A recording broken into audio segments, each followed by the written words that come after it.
Welcome to Rugby Obsession. You know, if you love all things rugby, make sure to hit that subscribe button. We wouldn't want you to miss our deep dives into the biggest topics and stories. Right, you are. Today, we're diving deep into a recent RugbyPass article titled, Andy Farrell is Draining Ireland's Resources to Benefit the Lions. Sounds juicy. It is. This piece explores the implications of Ireland's head coach, Andy Farrell. Well, he's taking a significant chunk of the Irish coaching staff with him to the British and Irish Lions Tour Down Under in 2025. The Lions Tour always creates a buzz. Always. Now, you sent this article our way, and we want to really unpack it. What are the main points? What are the different perspectives? And what does it all mean for Irish rugby and the upcoming Lions Tour? You mentioned wanting to really get a quick grasp of the situation, so let's jump right in. Yeah, let's get into it. The article opens by focusing on Simon Easterby. It notes his enthusiasm, even going so far as to mention his new Canterbury kit. Oh, the excitement of a new kit. Exactly. It's a tangible symbol of the Lions Tour. But stepping back from his day-to-day Ireland coaching duties for 5 months, that's a big commitment. Speaks volumes about the prestige attached to the Lions. It does. But the article quickly throws in a bit of a curveball. It suggests that while having all these Irish coaches on the Lions staff might seem prestigious, it could actually hinder Ireland. Especially since, as the article claims, the national team has taken a step back in the last year and needs clear direction. Interesting point. It's like a double-edged sword. The honor of the Lions, potentially at the expense of Ireland's immediate needs. It raises a big question. How do you balance national ambitions with the allure of the Lions? The article also points out the setting for the announcement, London, emphasizing this home nation's coaching setup. Makes you think about the dynamics of bringing together different national viewpoints. Definitely. And for Welsh fans in particular, the piece highlights Easterby's long tenure with Ireland, 11 years, despite his Welsh connections. Yeah, it subtly points to where his focus has been all these years. Now, let's quickly go through the full list of Irish coaches heading to the Lions with Farrell.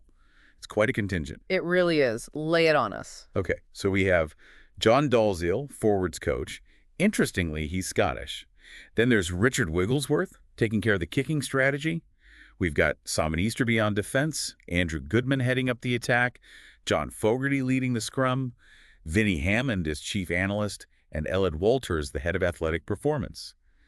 And don't forget David Nucifora, the former IRFU performance director, who's also involved with the Lions as general manager. It's a bit of a getting the band back together feel, as the article points out. Wow, that's a lot of Irish influence on the Lions coaching staff. So what's the situation back in Ireland with all these coaches gone?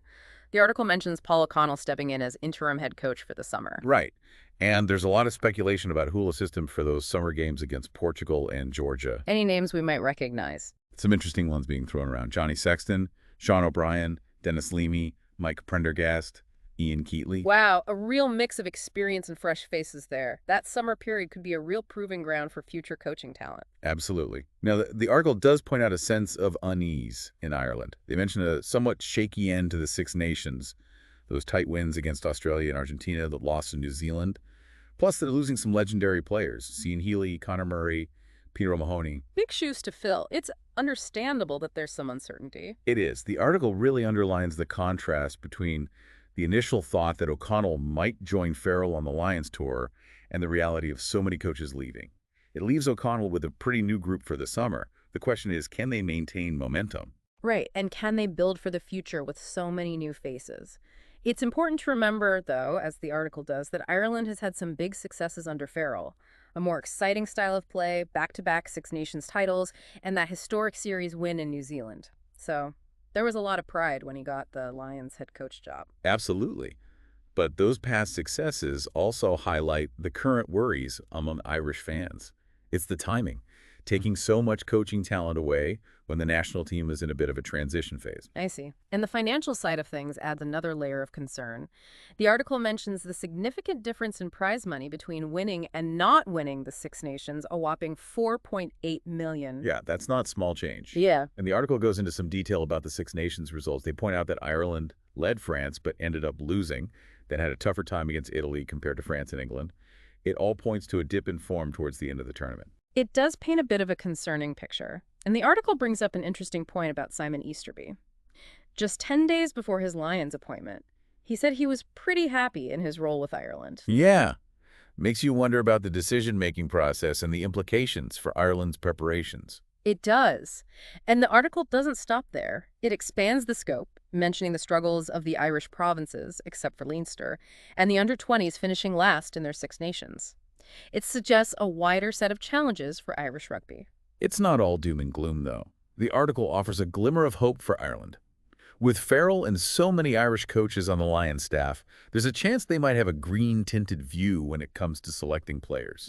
So a potential advantage in those close calls. Exactly. It could benefit Irish players like Sam Prendergast, Joe McCarthy, Josh van der Flier, Matt Canson, Gary Ringrose. Interesting. The article also touches on the balance of national representation within the Lions. They observe that Scotland might have a lot of backline players, but their coach is focused on forwards, while England could have many forwards, but their main representative is a kicking coach. It's a complex puzzle, isn't it? Balancing national interests within the Lions framework. Yeah. The article then gets a bit more critical, arguing that while Farrell can choose any coaches he wants, the IRFU should have ensured at least one of their top coaches stayed in Ireland for the summer tour. They suggest the IRFU might have given Farrell a bit too much freedom. Yeah, and it frames the summer tour against Portugal and Georgia in a different light. The article uses the phrase, more developmental, dare I say, Wolfhounds feel. It's a far cry from the 2021 summer tour when a more experienced Ireland side played Japan and the USA. They even list some of the key players from that Japan match. Peter O'Mahony, Josh van der Flier, Caelan Doris, James Ryan, Ronan Kelleher, Hugo Keenan, Jamison Gibson Park. A very different team indeed. The article then poses some intriguing questions about the potential benefits for Ireland. Will the coaches returning from the Lions bring valuable experience? Will Paul O'Connell develop a taste for the head coach role? Might Johnny Sexton be inspired to go into coaching? Big questions. And then the article lays out a best-case scenario. Easterby, O'Connell, Sexton, and even Ronan O'Gara, all potentially in the running to succeed Farrell after the 2027 World Cup. Now, that would be something. It would certainly spice things up.